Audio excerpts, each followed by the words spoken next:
audio. Ok. Muy buenos días. Lo primero es agradecer la asistencia de todos ustedes a esta charla, que hemos denominado, como justo nos estaban presentando, explotando las capacidades de los sistemas reactivos. El nombre de mi compañero es Daniel Bustamante y mi nombre es Daniel Steven Rico Posada. Y consideramos que es importante conocer un poco de estas nuevas tendencias relacionadas con las nuevas capacidades o con las nuevas oportunidades que nos presentan temas de tendencia como los sistemas reactivos. Consideramos que es importante empezar conociendo un poco cómo ha sido ese proceso de transformación de las organizaciones que han tenido la necesidad de reinventarse en cada momento del tiempo. Estas organizaciones que han tenido la necesidad de reinventarse han hecho que la misma tecnología también tenga la necesidad de reinventarse, ¿sí? No es igual, si ustedes pueden ver en esta curva que está en este slide que está presentando, pueden darse cuenta que no es igual soportar, o el tipo de tecnologías que utilizamos para soportar una cantidad de usuarios de 0.5 billones, ¿cierto?, a la cantidad de usuarios que son soportadas en las aplicaciones de hoy, ¿sí? Esto influye en una variable importante que tiene que ver con la cantidad de usuarios que tiene Internet. Es muy distinto hablar del tipo de negocios que hace unos 20 años necesitaban tecnología para solucionar seguramente unas necesidades que eran de un entorno muy local, ¿sí? Y a medida que va pasando el tiempo nos podemos ir dando cuenta que estas necesidades van cambiando y van teniendo un alcance muy diferente a lo que seguramente nos imaginábamos hace unos 20 años. Entonces, si pensamos en la evolución de estas organizaciones y en la forma que han tenido que reinventarse, nos daremos cuenta que la misma tecnología ha ido cambiando, en donde esas soluciones iniciales, probablemente las propuestas más básicas o iniciales de Java eran suficientes en un momento en donde la tendencia probablemente iba hacia los monolitos, ¿sí? Pero a medida que va pasando el tiempo y que va creciendo esta variable de usuarios de Internet, nos damos cuenta que ese tipo de tecnologías necesariamente tienen que evolucionar, y no evolucionar por un tema de tendencia o gusto tecnológico, simplemente por un grupo de ingenieros que están interesados en un tema, sino también por dar respuesta a unas necesidades propias de la evolución de estas organizaciones. Ahora, un minuto puede ser mucho o puede ser poco, dependiendo de lo que estemos haciendo, ¿sí? Si pensamos en un minuto de una persona que está interactuando en aplicaciones que están, digamos, expuestas a Internet, debemos considerar qué pasa en un minuto en Internet, ¿sí?, para saber qué tanto puede implicar. Si pensamos en un minuto en Internet, nos vamos a dar cuenta que están pasando, por ejemplo, en el caso de Messenger y de WhatsApp, alrededor de 41.6 millones de mensajes enviados, ¿sí? Además de eso, se están haciendo 1.4 millones de swipes en Tinder, métrica a la que probablemente algunos de ustedes estén aportando en este momento, ¿cierto? Están dándose alrededor de 87.000 tweets que necesariamente es importante considerar. Es decir, un minuto en Internet es bastante tiempo, ¿sí? Ahora, si consideramos la interacción de un usuario en una aplicación, ahí sí que el tiempo se empieza a volver un tiempo o un criterio bastante importante. Si pensamos en 100 milisegundos de una persona interactuando con una aplicación, seguramente él va a darse cuenta que es algo casi que instantáneo. Él no va a notar ningún tipo de interacción. Pero si hablamos de 100 a 300 milisegundos, él sigue pensando que es una interacción rápida, ¿sí? Casi que no tiene mucho tiempo, mucha implicación para él. Cuando empezamos a aumentar este tiempo y pasamos de 300 a 1000 milisegundos, el usuario empieza a sentir que la máquina está haciendo algo, ¿sí?, como que está trabajando, está haciendo un procesamiento importante. Pero si pasamos de un segundo, ese usuario ya va a tener un cambio de contexto mental y casi que vamos a empezar a perderlo, ¿sí? Si hablamos de 10 segundos, ya seguro que ese usuario lo perdimos. Listo, ese usuario lo que va a decir es, luego vuelvo, y probablemente se vaya a otro lugar, hasta desinstale la aplicación que le está tardando ese tipo de tiempos. Entonces, hay dos recomendaciones iniciales acá o dos conclusiones importantes, y es: debemos permanecer por debajo de los 250 milisegundos para poder mantenernos rápidos, ¿sí? Para que el usuario sienta que es rápido.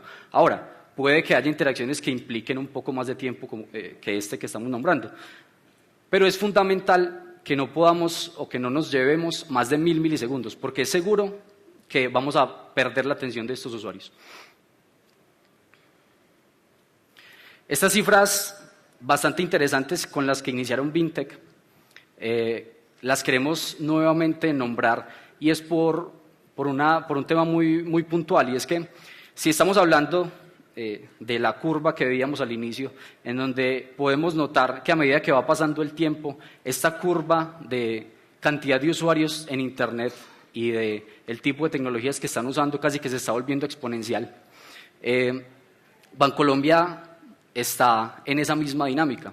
Podemos ver alrededor de 5.000 millones de transacciones por año, 3.6 millones de usuarios activos, una serie de estadísticas que nos llevan a pensar en que seguro es un momento de transformación, ¿sí? De que Bancolombia está viviendo un momento de transformación que seguro es bastante importante y que se están logrando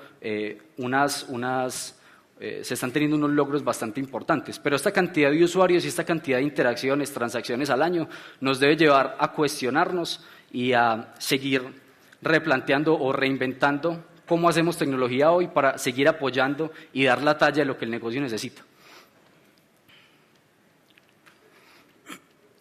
Listo. Como dijo Daniel, las necesidades de hoy y el mundo actual no es el mismo de hace 15 o 10 años. Entonces, si las necesidades no son las mismas, las arquitecturas no deberían ser las mismas, ¿cierto? No podemos pretender suplir esas necesidades con las arquitecturas de hace 10 años. Entonces, ¿qué tipo de arquitectura necesitamos? En el 2013 empezó a nacer una tendencia a través de un manifiesto que se llama el Manifiesto de los Sistemas Reactivos. Ese manifiesto nos habla de algunos pilares y valores fundamentales para seguir al día con ese crecimiento, ¿cierto? Para seguir supliendo esa necesidad de un mundo cambiante. ¿Qué necesidades empezamos entonces a satisfacer? Las necesidades de un volumen de usuarios cada vez más creciente, de una necesidad de responderle rápido a los usuarios, como dijo Daniel, y a través de qué principio, ¿cierto? Necesitamos que un sistema sea responsivo. Responsivo es la característica que tiene de responderle en tiempos adecuados al usuario, ¿cierto? Responderle rápidamente, responderle adecuadamente, seguirle respondiendo a pesar de que hayan fallas. Eso es resiliencia, que a pesar de que tengamos momentos difíciles, a pesar de que la infraestructura sea poco fiable, a pesar de que tengamos caídas tanto eléctricas, de software, de sistemas, el sistema tiene que seguir de cara al usuario respondiendo, ¿cierto? No podemos pretender de que el usuario tiene que asumir y tolerarnos el hecho de que haya una falla en uno de los componentes. Eso es un sistema resiliente. Un sistema también debería ser elástico. ¿Por qué elástico? Elástico es la capacidad que tiene de seguir creciendo o decreciendo a medida que la carga varía, ¿cierto? No es lo mismo un viernes de quincena, ¿cierto?, que un jueves 7 a las 4 de la tarde. La carga es muy variable. Como la carga es muy variable, las características del sistema tienen que responder a esa carga, ¿cierto? Tienen que volverse elásticos. El sistema tiene que crecer y decrecer. ¿Por qué decrecer es importante? Por la eficiencia en el uso de recursos. No podemos simplemente aprovisionar todos los recursos que podamos esperando que llegue el pico del viernes de quincena. El sistema tiene que ser eficiente también, ¿cierto? Eso lo hace elástico. ¿Cómo se logran esos pilares? A través de una fuerte orientación a la mensajería, una fuerte orientación asíncrona. Ya tenemos que cambiar un poco nuestra forma de ver a los sistemas como sistemas completamente síncronos y coordinados, ¿cierto? Paso a paso, como sistemas que empiezan a comunicarse de una forma mucho más natural, como lo hacemos los humanos, ¿cierto? Los humanos nos comunicamos de una forma asíncrona por naturaleza. Yo le mando un email a un compañero de trabajo y no me quedo bloqueado esperando que me responda, no me quedo bloqueado sin poder hacer nada en el puesto durante 3 o 4 horas. O mi jefe me envía un email y sigue haciendo otras cosas. Esa misma característica asíncrona y dirigida a mensajes es la que tenemos que llevar al mundo del software, que por su naturaleza y tradicionalmente hasta día de hoy ha sido muy guiada por lo síncrono, muy guiada por lo bloqueante, por le digo al X sistema que haga algo, pero me quedo esperando bloqueado sin poder hacer nada, ¿cierto? Sin poder liberar esos recursos. Entonces, por eso el asincronismo y el hecho de ser dirigido por mensajes es un pilar fundamental. Arriba hay dos características adicionales que se agregaron a los sistemas, al manifiesto de sistemas reactivos, que es la capacidad de ser mantenible y extensible. Un sistema no solamente debería cumplir con estas características de responderle al cliente, sino poder ser mantenible a través del tiempo, que sus costos de desarrollo no aumenten de forma exponencial y que podamos agregarle características. Entonces, básicamente, digamos, esto es lo que habíamos hablado, debe reaccionar a los usuarios, debe ser elástico, resiliente y dirigido por mensajes, para resumir. ¿Cómo se vería más o menos o cómo podría verse un sistema reactivo? Un sistema reactivo no es, digamos, no es un solo componente. Si yo tengo un solo componente, no tengo un sistema. Yo necesito tener una familia de componentes, ¿cierto? Necesito tener un enfoque a microservicios, pero yo puedo tener un enfoque a microservicios síncronos, bloqueantes, donde cada uno depende del siguiente, donde si se cae una de las partes, se cae todo, o puedo tener una familia de componentes que se comuniquen de forma asíncrona y desacoplada, donde yo pueda desacoplar esos componentes en el tiempo, ¿cierto? Pero también en su localización. No me importa dónde está el otro componente, puede estar en la nube, puede estar replicado, puede no estar disponible, pero yo tengo que seguir funcionando. Por eso el enfoque a mensajería de forma asíncrona. ¿Qué es la escalabilidad? Siempre hemos hablado, o se ha hablado mucho a través de los sistemas y el desarrollo, acerca de la escalabilidad, ¿cierto? La escalabilidad, ¿qué es? Es la capacidad de un sistema de seguir creciendo, ¿cierto? Está muy relacionado con la elasticidad, solo que la elasticidad le agrega la característica que también puede decrecer. Pero viendo la escalabilidad desde este punto de vista, entramos a algunas conclusiones que nos pueden parecer lógicas. Por ejemplo, si un proceso secuencial nos da 1500 transacciones por segundo, si nosotros paralelizamos el proceso, tenemos un paralelismo de 3, esperaríamos una escalabilidad teórica de eso multiplicado por 3, ¿cierto? 4500 TPS con una eficiencia del 100%. ¿Qué nos dicen los principios matemáticos y de ingeniería que están detrás de todo esto? Porque acá es donde tenemos que empezar a meter principios sólidos de ingeniería y de ciencias de la computación. Nos dicen que esa escalabilidad que creíamos evidente es completamente falsa, que un sistema no funciona de esa forma, ¿cierto? Que hay varias leyes que gobiernan, digamos, la escalabilidad de los sistemas, entre ellas la Ley Universal de la Escalabilidad, que es esta ecuación tan bonita que tenemos ahí. No es tan compleja en la práctica, pero no la voy a explicar.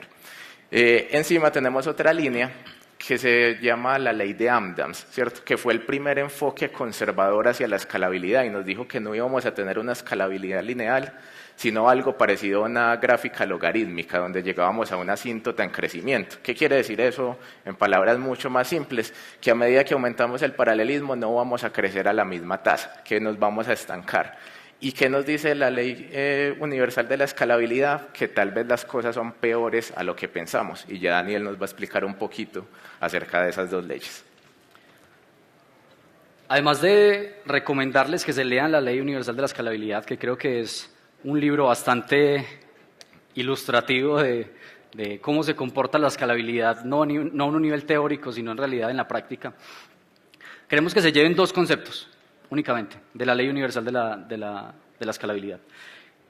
Queremos que se lleven el concepto de la contención, y es que, como decía Dani, nosotros esperaríamos que un proceso que es secuencial, al paralelizarlo, tengamos una escalabilidad, digamos que teóricamente tendríamos una escalabilidad de 3 o 4 veces, dependiendo de los procesos que estemos paralelizando. En la práctica eso no es real.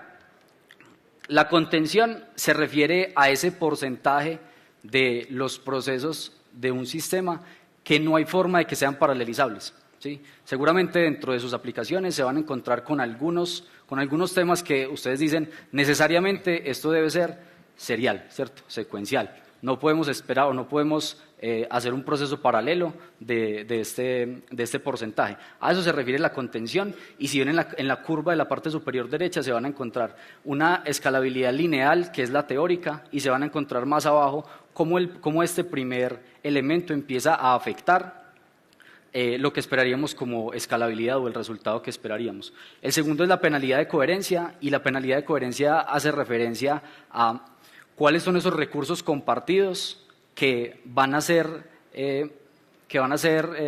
utilizar los diferentes procesos que estoy paralelizando. Por ejemplo, la CPU, ¿sí?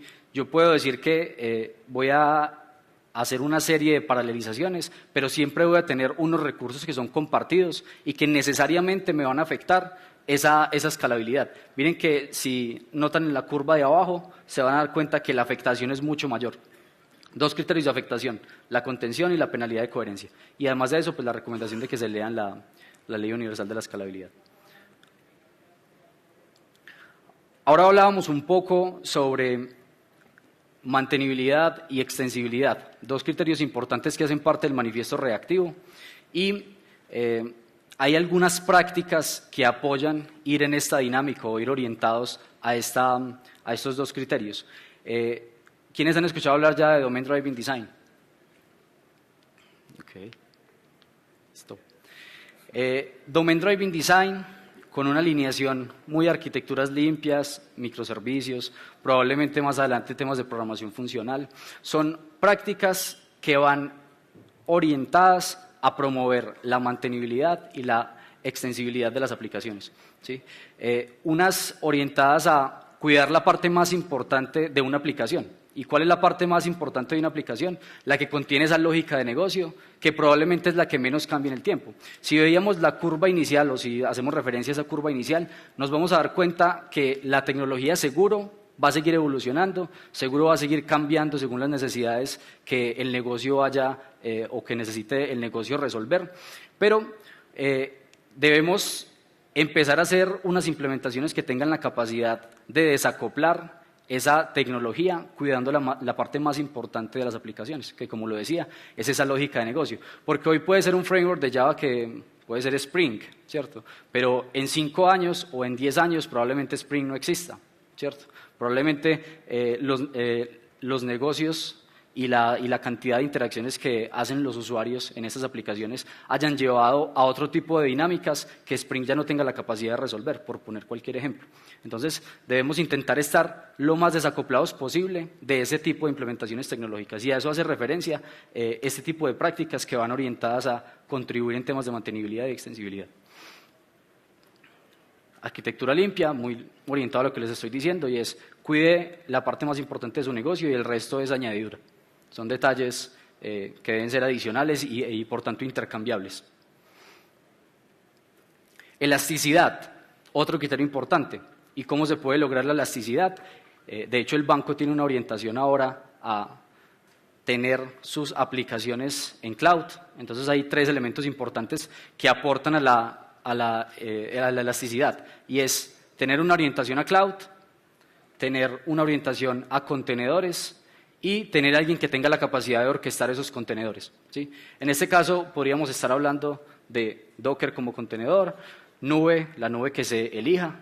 En el caso del banco podríamos estar hablando en estos momentos de AWS, ¿sí?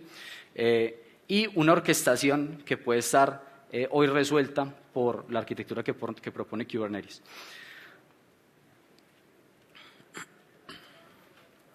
Listo.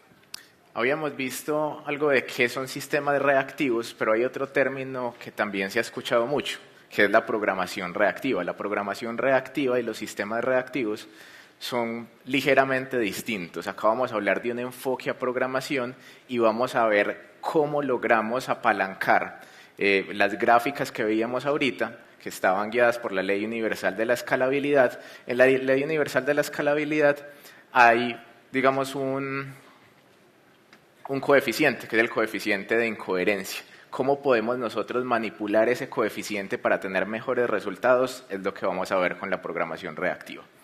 Acá quería darles un ejemplo del crecimiento exponencial en una organización guiada por la tecnología. En sus principios, Netflix no era una organización completamente digital, era una organización que se dedicaba a lo mismo que se dedica hoy, suscripción de video, ¿cierto? Pero era una suscripción de video a domicilio. Empezó en el 97, pasaron 8 años, tuvo un crecimiento de su negocio muy lineal, muy al que está acostumbrada una organización no digital, ¿cierto? 4 millones de suscriptores en 8 años, pero llegó un punto donde Netflix tuvo que hacer una transformación digital, como no lo hizo Blockbuster, que ya no existe. Netflix sí la hizo y por ende todavía existe. Hizo esa transformación digital y volcó todo su negocio a una estrategia de digitalización, de streaming. Pero las tecnologías existentes no le iban a dar lo necesario para poder materializar ese negocio. Lo existente en esa época no daba para que ellos tuvieran un crecimiento exponencial como fue el que tuvieron. En un rango de tiempo similar, alrededor de 10 años, tuvieron un crecimiento de 127 millones de suscriptores, muy distinto al que habían tenido en sus primeros 8 años. Acá vemos una tasa de crecimiento exponencial, se disparó esa tasa de crecimiento. No podemos caer en el error de un Blockbuster, de creer que nuestros negocios, después de una transformación digital, van a seguir teniendo una tasa de crecimiento lineal. Las tasas de crecimiento tendrían que cambiar si queremos ser una organización digital, de lineal a exponencial. ¿Qué hizo Netflix y cómo se pudo apalancar? Realmente Netflix fue uno de los principales impulsores de la programación reactiva. Fueron los creadores de RxJava a partir de los Rx Extensions, que fue un esfuerzo de investigación de Eric Meyer y su equipo al interior de Microsoft. Pero Netflix lo materializó para su propia tecnología, para Java. Y eso fue lo que permitió ser una de las principales empresas por donde pasa todo el tráfico, casi la mayoría del tráfico del Internet en Estados Unidos y el mundo. La programación reactiva, ¿qué nos permite entonces hacer? Nos permite hacer de forma fácil lo que antes sería muy difícil de lograr con un enfoque más tradicional. Un ejemplo de eso puede ser la paralelización en las tareas. Supongamos que yo tengo una tarea que se compone de 3 subtareas. Esas 3 subtareas tienen un tiempo de latencia n. Para yo terminar mi tarea, tendría que tener un costo aproximado de la suma de las latencias, ¿cierto? La latencia de la tarea sería la suma de A, B y C. Si yo manejo un paradigma no bloqueante, un paradigma asíncrono, donde yo paralelice la ejecución de esas tareas, ya mi latencia y la velocidad con la que le respondo al usuario no va a ser la suma, sino simplemente el máximo de A, B y C. Ahí ya obtuve una eficiencia y una experiencia de usuario superior. ¿Cómo, digamos, afecta no solamente la experiencia del usuario, sino el uso en los recursos? En los sistemas hay un recurso muy limitado que son los hilos de procesamiento. Para no entrar en detalle, cada hilo de procesamiento come un pedazo de la memoria, ¿cierto? Entre más hilos tenga, más memoria voy a necesitar. ¿Qué pasa si mis operaciones ocupan un hilo? Por ejemplo, el ejemplo de la derecha nos muestra que un hilo hizo una invocación a una base de datos, a un sistema externo, que se demoró n tiempo, 300, 500 milisegundos. En un enfoque tradicional, ese hilo se queda bloqueado, se queda esperando esa respuesta, sin hacer ningún trabajo útil, porque el trabajo útil lo está haciendo la base de datos. Entonces desgasté un hilo para algo que no lo necesitaba hacer, ¿cierto? Y si llegaron 1000 peticiones concurrentes y todas van a hacer lo mismo, voy a necesitar 1000 hilos que se queden esperando. Y si cada hilo consume 1 mega, voy a necesitar 1 giga de RAM adicional, que en entornos de nube y microservicios es una cantidad bastante grande para un solo microservicio. En un enfoque no bloqueante, tengo un paradigma un poco distinto, donde el hilo lo que hace es que lanza la operación y no se queda esperando esa operación, se libera para seguir haciendo trabajo útil, ¿cierto? Y sigue haciendo trabajo útil a pesar de que una operación está en progreso. Cuando la respuesta llega de forma síncrona, él toma la respuesta y continúa con el trabajo, pero en el intermedio pudo hacer otra cantidad de trabajo, incluso atendiendo otras peticiones. Con eso se logra eficiencia y la programación reactiva nos permite lograr esto de forma fácil. Lograr esto con un enfoque no reactivo, con un enfoque tradicional, es muy costoso, complejo y muy propenso a errores. literalmente podríamos comparar. Esto lo podríamos lograr con 1 o 2 líneas en programación reactiva y en programación tradicional serían cientos de líneas muy propensas a errores, porque el manejo de la concurrencia es uno de los temas más complejos en ciencias de la computación y donde más errores se pueden cometer. Listo. ¿Qué es entonces? Es un enfoque de programación que modela el sistema como un conjunto de flujos asíncronos. Venimos hablando de asincronicidad en todo caso, ¿cierto? ¿Cuáles son sus pilares o cómo se logra eso? A través de algunas cosas, voy a pasar un poco rápido sobre ellas, ya que eso ameritaría una charla en sí misma, como composición funcional, es decir, ya estamos hablando de programación funcional, ¿cierto? Evaluación perezosa, que también viene de la programación funcional, son conceptos nuevos, ¿cierto? Y tendríamos que adquirir esos conceptos nuevos, pero ahora que estemos viendo la prueba vamos a ver el costo de no adquirir esos conceptos. Esos conceptos digo que son nuevos para nosotros, ¿cierto? Para la industria o para algunos segmentos de la industria, pero no son nuevos a nivel de los fundamentos teóricos que tienen, ¿cierto? La programación funcional es el paradigma de programación más viejo que existe y más estudiado y más desarrollado en ciencias de la computación. Podríamos hablar que es el paradigma más maduro que existe hasta el momento. ¿Qué beneficios entonces obtenemos? Obtenemos productividad en el desarrollo, lo que les dije, podemos hacer con 1 o 2 líneas lo que antes nos llevaría cientos de líneas propensas a errores. Mucha más eficiencia en la utilización de recursos que facilita la escalabilidad y le pega directamente a las leyes que gobiernan la escalabilidad, como la Ley Universal de la Escalabilidad, disminuyendo sus coeficientes de incoherencia, y evita la sobrecarga y sobreutilización de algunos recursos al comunicar o permitirnos comunicar estados de carga. En breves palabras, comunicar estados de carga lo puedo decir con un ejemplo, como yo estoy acá trabajando y mi jefe me da trabajo, me sigue enviando trabajo. Yo sigo aceptando todo el trabajo que mi jefe me da sin decirle nada, ¿cierto? Va a llegar a un punto en el que estoy reventado de trabajo, me voy a colapsar, ¿cierto? Posiblemente me enferme y me incapacite. Ya salí del juego durante un tiempo. Eso es cuando no se comunican los estados de carga. Cuando yo comunico los estados de carga, significa que mi jefe me está dando trabajo, pero yo amablemente le digo, espérame, yo termino esto antes de que me envíes más trabajo. Y mi jefe acepta, ¿cierto? Principalmente. De esa forma no me voy a sobrecargar, no me voy a incapacitar y el flujo de trabajo en la organización va a seguir siendo mantenible. Eso mismo pasa con los sistemas. Eso es lo que se conoce como back pressure. Acá vamos a empezar a hablar de las pruebas que hicimos y Daniel nos va a contar un poquito acerca de ellas. Bueno, estos conceptos que veíamos en los anteriores slides suenan muy bien, pero siempre esta teoría, esta ley de escalabilidad, ley universal de la escalabilidad, hay que verla en la práctica y ver cómo Bancolombia puede verse afectada o ¿cómo hacemos para que no se vea afectada por este tipo de cosas? Entonces, buscando tener una orientación muy práctica y mostrarles una forma de cómo esto en realidad se puede aplicar y cómo en la práctica tiene un impacto importante, hicimos una prueba que compara un modelo tradicional versus un modelo tradicional bloqueante versus un modelo no bloqueante o con una orientación reactiva. En este caso, los dos frameworks que comparamos son Spring Webflux versus Spring MVC. ¿Cuál es la arquitectura de la prueba que hicimos? Entonces, a su derecha van a ver algo que se llama External API. Ese es básicamente un servicio que su único objetivo es esperar 200 milisegundos y responder, ¿sí? Él simula un servicio externo con el que podríamos estar comunicándonos en cualquier momento del tiempo en una aplicación real, ¿sí? Un servicio de notificaciones, un servicio de correo, algo que espera 200 milisegundos y responde. En el medio van a encontrar 2 implementaciones. La primera en Spring MVC tradicional y con un servidor Tomcat, y la segunda un Spring Webflux, ¿sí? Con una orientación no bloqueante. Todo esto dentro de un clúster de Kubernetes y el servicio externo, digamos que en pro de que no se nos quedara corto con la concurrencia que queríamos manejar, lo replicamos a 8 instancias. ¿Listo? Entonces, un escalamiento horizontal, 8 instancias de ese servicio externo corriendo en un clúster de Kubernetes que montamos y una sola instancia de Spring MVC y una sola instancia de Spring Webflux, ambos corriendo en máquinas con las mismas capacidades. ¿Listo?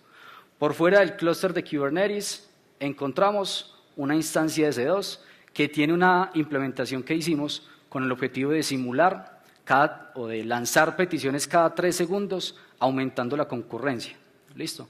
Entonces, vamos aumentando la concurrencia y vamos viendo cómo se degrada cada una de las aplicaciones a medida que va aumentando la concurrencia. ¿Listo? Todo esto pues es un clúster que montamos en AWS. ¿Listo?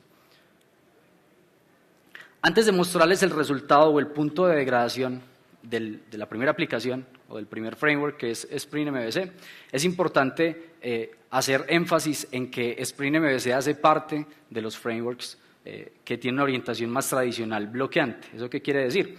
Yo podría tener un crecimiento a nivel de hilos, pero me voy a ver afectado por los principios que comentábamos de la Ley Universal de la Escalabilidad, ¿sí? Yo puedo crecer en hilos, pero va a llegar el punto donde, como esos hilos están compartiendo un recurso, ¿sí?, el coeficiente el coeficiente de incoherencia va a afectar de una manera importante y en vez de mejorar el rendimiento va a llegar el punto donde lo va a degradar, ¿sí? Al contrario de lo que uno pensaría al ver un procesamiento a nivel de hilos. ¿Listo? Entonces, bloqueante podría crecer a nivel de hilos, pero se va a ver afectado de una manera importante por esta ley o por los planteamientos de esta Ley Universal de la Escalabilidad. Una pequeña cuña ahí. Este modelo bloqueante nació alrededor de los 90, ¿cierto? Fue el primer modelo de servidores, incluso ampliamente usado hasta hoy en día por la mayoría de servidores de aplicaciones y aplicaciones web.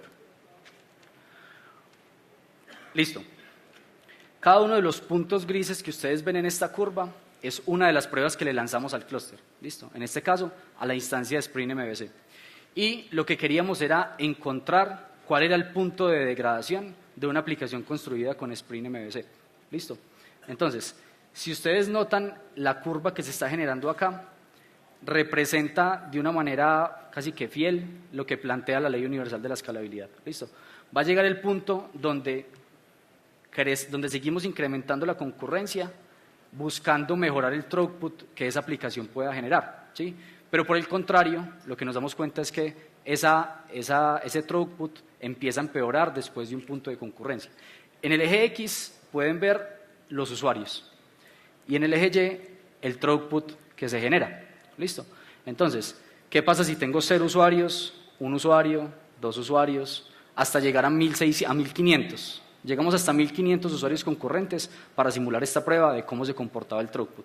Empieza con un crecimiento casi que lineal hasta un punto, pero llega el punto en el que, en el caso de Spring MVC, cercano a los 400 usuarios concurrentes, la aplicación empieza a degradarse. ¿Listo? Y a medida que seguimos creciendo los usuarios, la aplicación empieza a dar peores resultados hasta casi que llegar al punto de los 1600 usuarios, donde podríamos estar hablando de una denegación de servicios. ¿Listo? Este es el resultado de Spring MVC. Ahora, si nos vamos a Spring Webflux con una orientación distinta, un procesamiento no bloqueante, en donde hay un pool de hilos definido, dependiendo de los cores del procesador, y esos hilos van a ser reutilizados para los diferentes procesos que se requieran. Es decir, que si en el mismo caso yo recibo N peticiones, no voy a quedarme esperando, o el hilo no se va a quedar esperando a que se termine todo el procesamiento para poder dar una respuesta, sino que él va a ejecutar lo que requiera y si está libre, está disponible para ejecutar otro tipo de cosas hasta que las respuestas estén disponibles. Eso hace un aprovechamiento más eficiente, igual a nivel de hilos, pero con un pool definido y de una forma no bloqueante. Entonces hace que Webflux utilice cada hilo de una manera más eficiente que Spring MVC, logrando procesar más requests en menos tiempo. ¿Cómo queda la gráfica de Webflux o de esta orientación no bloqueante? Veamos que la escala, de hecho, es distinta y la tendencia de degradación se da en un nivel mucho más alto. De hecho, si graficamos hasta el punto donde estamos graficando, que es hasta 1600 usuarios, no encontramos un momento de degradación, que seguro existe, no es que no exista, pero es en un rango más amplio. ¿Listo? El crecimiento o el throughput que logra generar tiene una tendencia como a la alza en este caso y podríamos decir que en este momento está encontrando un punto de estabilización. en donde si seguimos creciendo la cantidad de usuarios, vamos a ver que esa curva, por los mismos planteamientos de la Ley Universal de la Escalabilidad, se va a degradar sí o sí. ¿Listo? Ahora, se ve claramente el tipo de rendimiento que puede generar ese tipo de tecnologías, pero veámoslos un poco más en comparación. ¿Qué pasa si ponemos las dos curvas? Nos vamos a dar cuenta que los momentos de degradación de Spring MVC y de Webflux, en este caso, del modelo tradicional a uno no bloqueante, son sustancialmente distintos, ¿sí? Vemos que la curva verde que representa ese proceso no bloqueante tiene una tendencia mucho más alta y que, como está representado en la gráfica, tiene un performance de alrededor de 22 veces mayor. ¿Listo? Y la línea roja o naranja tiene una degradación mucho más baja. Esta configuración o estas pruebas las hicimos con un servidor Tomcat casi que por defecto. Entonces alguien podría decir, bueno, ¿y por qué no lo tuneamos? Al tunearlo, además de presentar algunas dificultades en su mantenibilidad, podría mejorar esta curva, pero lo único que va a lograr es que el punto de degradación se incremente un poco o se vaya un poco más hacia la derecha, es decir, que logre un momento más alto, pero igual el punto de degradación se va a dar en un momento anterior al de una tecnología no bloqueante como Webflux. Incluso, de hecho, hay una prueba de concepto, esa sí no la hicimos nosotros, donde hay un Tomcat tuneado, ¿cierto? Acá, pues haciendo una cuña, quiero aclarar que más que frameworks estamos comparando modelos de programación, ¿cierto? Modelo de programación bloqueante, siendo la línea de abajo, modelo de programación reactivo, siendo la línea de arriba. Al tunear el Tomcat, en la otra prueba que les mencionaba, lo que hicieron fue darle 50 gigas de RAM a Tomcat y aumentar la cantidad de hilos que puede usar. Eso en teoría es interesante, pero es impráctico. Ningún servidor en nube nos va a permitir fácilmente decir, vamos a asignarle 50 gigas de RAM solamente a un microservicio, ¿cierto? Entramos ya en el terreno de que lo podemos tunear, pero es impráctico lograr allá. Con Webflux o con Reactor podemos lograr esa eficiencia tan alta de 22 veces mayor con unos costos supremamente bajos a nivel de requerimientos de memoria y procesamiento. Todas las implementaciones, tanto de Spring MVC, Spring Webflux, como el script que está lanzando las peticiones cada 3 segundos, las tenemos abiertas por si cualquiera de ustedes la quiere conocer. Listo. Las vamos a liberar para que si alguno quiere hacer sus pruebas o lanzar este script para encontrar el punto de degradación de sus aplicaciones, lo puedan hacer. Ahora, este cambio de paradigma requiere de algunas prácticas que, digamos, que antecedan un poco este tipo de implementaciones. Ahora, hoy Bancolombia tiene alrededor de 24 proyectos que ya están usando Domain Driven Design, ¿sí? Tienen esa orientación hacia lo que estamos buscando con este tipo de aplicaciones. 3 proyectos que ya están logrando esa unión completa de lo que se plantea desde un modelo de dominio, desde Domain Driven Design, para lograr una implementación en arquitecturas limpias que permita desacoplar tanto frameworks como detalles tecnológicos como una base de datos, como cambiar entre una relacional y una no relacional. Ese tipo de cosas que seguro son lo más variante, ya se están llevando a cabo para dar continuidad a Domain Driven Design a nivel del código, ¿sí? Que se pueda ver de una manera práctica este tipo de planteamientos. Y 47 proyectos que están siendo acompañados con prácticas de ingeniería que además de otros temas, se está buscando que tengan una orientación muy al cumplimiento de lo que plantea el manifiesto reactivo, que más que temas reactivos, nos damos cuenta que son unas características que todo tipo de aplicaciones debería tener, ¿sí? La resiliencia, temas de elasticidad, son una serie de características que en realidad todas las aplicaciones deberían cumplir. Listo. ¿Cuál es la invitación, digamos, entonces, de todo esto? La invitación se basa en que el banco, que ha venido teniendo una serie de transformaciones, o un proceso de transformación en cuanto a tecnología, que empezó desde su transformación al agilismo, DevOps, nube, ahora tengamos o le metamos un poco más, ¿cierto? Y nos acompañen en esto para lograr basar el desarrollo de software no solamente en principios empíricos, en que yo creo que esto funciona, sino en fuertes pilares de ingeniería y ciencias de la computación para poder llevar todo este proceso de crecimiento a otro nivel. Muchas gracias. Listo, muchas gracias.